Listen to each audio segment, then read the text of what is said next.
Dengan mengucapkan Bismillahirrahmanirrahim, 3, 2, 1. Berikan tepuk tangan yang meriah Bapak Ibu sekalian penyerahan Honor Nasional tahun 2023. Penerima anugerah Tinarbuka tahun 2023. Bapak T. Faisal, Kepala Dinas Perhubungan Provinsi Aceh.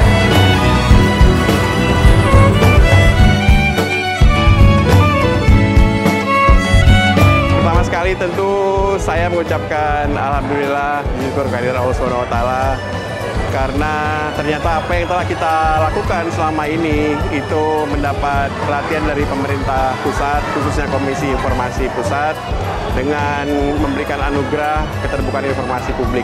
Nah, tentu saja apa yang kita lakukan ini akan terus kita tingkatkan, kita lanjutkan, dan kita sempurnakan.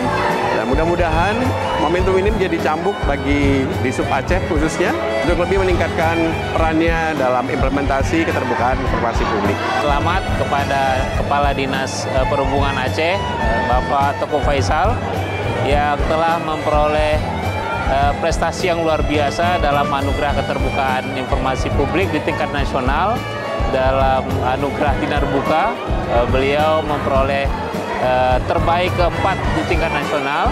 Semoga prestasi dan karya-karya ini mampu memberikan inspirasi bagi SKPA yang lain untuk terus terbuka menyampaikan informasi kepada masyarakat, dan nuansa keterbukaan informasi publik di Aceh akan semakin berkembang, dan ini tentunya akan mendorong proses pembangunan yang lebih transparan, berkeadilan, mewujudkan masyarakat Aceh yang lebih sejahtera.